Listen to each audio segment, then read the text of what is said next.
forward. Now let's look at some numbers. These are the numbers compiled from the private as well as independent publication. The third column is from an independent publication.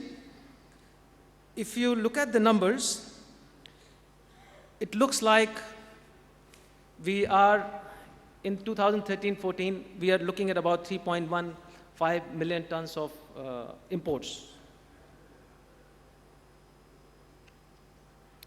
This, ladies and gentlemen, is the Government of India's Valentine gift to the people of India. We were given these estimates on the 14th of February, according to which we have a record production of 263.2 million tons of food grain, of which rice is about, I think, 106 million tons, if I'm not wrong. And pulses are at 19.77 million tons. 19.77 million tons, which India's 600 million farmers with average land holding less than less than a hectare have achieved this target. In recent years, about 72% of this Rabi season is accounted by desi chickpeas, 3% is by moong, black mud is about 4%, and if we go a little bit more into details, in last historical about 60 years, the production and the area has been increasing slowly, but of course still a lot needs to be increased. Also the changing dynamics that the yellow peas, which used to occupy about 18% of the imports, has gone to 50% lately. This is a slide which I have taken from Brian. He estimates imports about 3 million tons in 2013-14. Mr. Chandrasekhar is anywhere between 2.5 to 2.8. I think I should add both and divide by 2. That should be a simplistic way to do it. So we have numbers. These are big numbers. When you're talking about 19.7 million tons, you can go off by 500, half a million ton here and there. But as per the government data, we have 9.79 million metric tons of desi chickpeas, 3.34 million tons of pigeon peas, 1.59 million tons of black mud pea, 1.28 million metric tons of mung beans.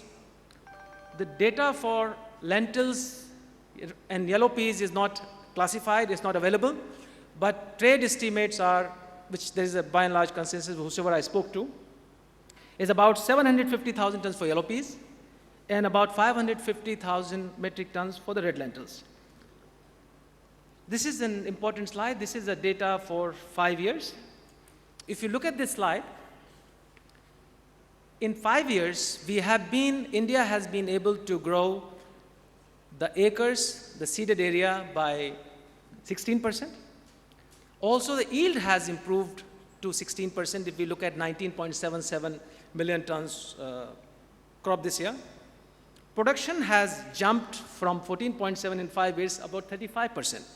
And availability, if we take 3 million as a benchmark for average import, is about increased by 27%. So yes, things are improving, and they're improving, thankfully, at a faster pace.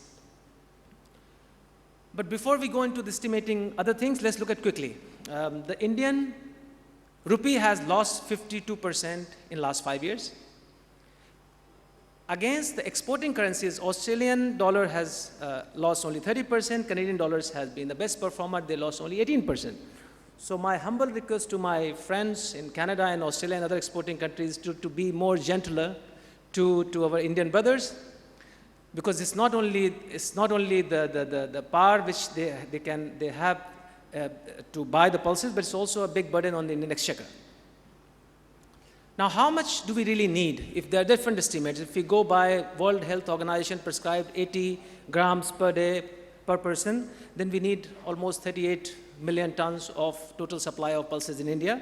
But even if we go by Government of India required or suggested 50 grams, which is a reasonable estimate, 50 grams of pulses per capita per day, and we allow 10% for the feed, wastage, and seeds, we will need 32 million tons pulses in 2030. This is the own data, and this is what they are targeting to have that. Now, how do we do it? This is the policy paper from IIPR. They want to grow 32 million tons in 2030 from current 19.77. They have assigned this task to 3 government bodies who have gone into 7 more schemes, and the total budget on R&D, and this is about $1 billion to accomplish this target. And this is where the breakup is going to come from. Since we seem to have already chickpea, to reach a chickpeas target, so the balance should come from other crops.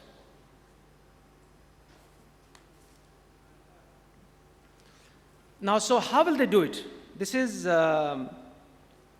we all keep asking that, can we really, logically, realistically grow 32 million tons pulses in 2030, which is a matter of 15, 17 years? So the scheme is they're attacking on the forefront. One is that they want to bring additional 3 to 5 million hectares under pulses cultivation in those areas which is not being used, especially around that time, and increasing the yield output from current 700 or 600, let's say 6 to 650 average, to about 1,361 kilos per hectare, the yield. And lots of R&D and GM schemes are being talked. So I don't know how effective that would be, but this is one idea. And also bringing pulses under MSP gambit, which not only, so MSP as of now works only minimum suggestion price, they want to make it as a guaranteed minimum support price. So if they do that, then we will know if they can really grow 32 million tons in 2030. Only time will tell if we reach that figure. Okay, now before we go into individual supply and demand predictions or outlook, this is the disclaimer. The font on purpose is small so that you can't read. And it says, basically means that whatever I say, I cannot be held responsible for that. And I have taken help of more than 40 people in the agencies in compiling all this data and information. So if you have any questions, I will gladly give you their email address. Please feel free to ask them. And also, we have following panels on desi chickpeas and lentils and chickpeas, so it's unfair for me to go more into details. Okay. This, of course, we have seen before. Now, there is a big controversy, not big controversy, but fairly great deal of discussion on the government number not being correct or being over-optimistic in an election year, and people are rubbishing them as a populist gimmick. But one thing is undeniable, that our exporter friends from exporting countries would want India to import about 5 million tons, roughly. And from exporting, from our side, the government India data pushes about the 3 million tons. So reality is somewhere in the middle. And the difference could be explained maybe by way of the way we calculate our crop cycles or the way we classify our pulses. So the exporting nations and importing nations, the numbers may not be matching. But if you track general data, the desi chickpeas prices did come down, as Mr. Chandrasekhar rightly said, below the MSP. So that proves the point that there's indeed a large production of desi chickpeas and yellow peas. But at the same time, if you track the retail prices in India from January 2013 to January 2014, as per again from the same Ministry of Agriculture data from their website, then other than yellow peas and chickpeas, because they track only basin, chickpeas flour, other things are up or marginally up. So these are two conflicting things there. Now for chickpeas, with record desi chickpeas, 9.79 million tons of production, and imports of about 250,000 tons, and with the record production also in Canada, and farmers this year, I think Brian would agree with me, farmers this year in Canada have made more money compared to other crops. So they would be encouraged to maybe grow more peas. So on the chickpeas front, I agree with Mr. Chandrasekhar, I see a bearish tone. On the peas, from bearish to steady, with import of about 1.3 million tons, and Indian domestic production anywhere from 750 to 700,000 tons. The good performers are lentils and mung beans, where the local production for the lentils is about 550,000 tons, and imports of the gap about 400,000 tons. And on mung beans, with local production of 1.3 million tons and a gap of 100,000 tons, we see the outlook for both these in short to medium term is steady to firm. On the black mud pay, with the local production of 1.5 million tons, imports of about 400,000 tons, and is steady to firm. Pigeon peas, whatever is the data we have available, the S&D looks like steady to sideways, with 334,000 tons of production and 270,000 tons of imports. So this is like more or less a price outlook.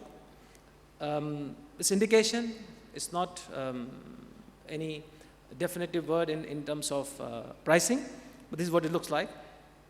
Some quick emerging trends, if I have time, Mr. Chairman. 1 minute. Excellent. So we see 3-4 things I want to say. Farmers will not grow anything more if they don't get good price. The South Asian consumers, unless the pulses become like very, very fancy, or they will not buy pulses if they're not cheap. Developing countries will keep improving their yields, and will stop losses in the wastage chain. Ownerships are changing, big are getting better, big are getting bigger, the small ones are vanishing. Global supply chain is getting shorter, intense competition for market share, so less chances for you to make mistakes. New emerging, we have seen the slide, Russia and Black Sea, Africa is emerging as a large contender for the pulses supply source. Changing market habits, Indian middle class demanding the quality pulses with loss of disposable income. Changing Chinese habits, eating more pulses. New usage of pulses as ingredients seems to the key or the new mantra. What is in it for us, all of us? As pulses, because it is a very ethical industry, we should grow more pulses, we should eat more pulses, we should trade more pulses, we should talk more pulses. In short, we should promote more pulses, because it helps not only our pocket, helps fight hunger and malnutrition. It's easy on the marginal and the small scale farmers in Asia and Africa. It gave ways to healthy living, and most importantly, it saves our soil and environment, which is very much needed for our long-term survival. Ladies and gentlemen, thank you very much for your attention. We are here whole day today and tomorrow, so if we want to fight and criticize each other, we have plenty of time. Thank you very much. Thank you, Sudhakar. I think definitely, numbers are controversial, and many people are out saying that they don't expect the numbers to be where they're at. I know from the outside looking in, I can look at it and say, gosh, wheat acres are up, soybean acres are up, pulses are up. In most of our countries, land is disappearing from agriculture, not increasing in agriculture, yet in India it appears that maybe it's increasing. So, given that, I'd like to open it up for questions at this point in time. Anybody that would have questions for any of these esteemed panelists? Could we have the hall lights up, please? We'll have time for about a couple of quick questions. So first hand up in the corner there. Mike, please.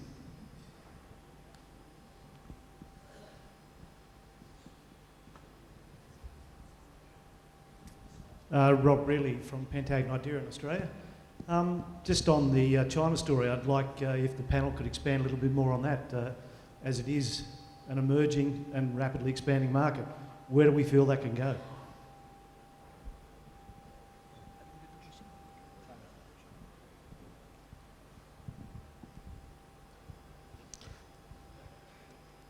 Rob, I think this question, I was also planning to put to our Desi Chickpeas panel day after tomorrow. It depends where you believe. If you believe 9.77 million tons, and you believe that this kind of production is there, some people are talking about even 10 million tons. So writing is on the wall. I'd see it only going down. It's a bearish market. But that again, I said, it depends where do you put this number on. And I'm looking forward to this, listening to the panelists on the Desi Chickpeas panel tomorrow. I'm sorry, I think you misinterpreted my question. It was regarding China. China. No, not China, China. See, English is not my first language. In India, we call China as Chin. So, No, sorry about that. No, it's regarding China, the expansion within China, The growing demand right. for yellow peas. I'm no expert on China, but Chinese demand in the first half of the year is not supposed to be very strong, which can add to the pressure on Canada because they had a first strong 6 months or 5 months from Canadian exports. But yes, the demand for the first 6 months is not going to remain strong. As far as the demand drivers are concerned, we see amazing usage of peas in China, noodles, flakes, even snacks, drinks. So, in fact, there is also a worry in Indian certain sectors that if China starts consuming yellow peas the way Indians start consuming, there will not be left much yellow peas anywhere in the world. So, yeah, this is what happened. One of the things I think the trends you've really seen in China over the last 2 to 3 years is a strong increase in quality, where they're willing to pay more and buy more higher quality pulses.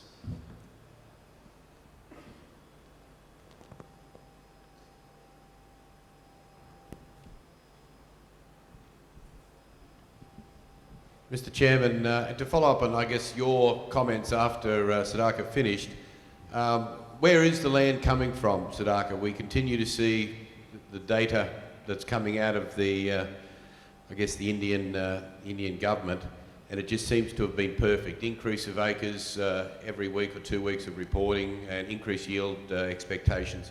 Where are these acres coming from exactly?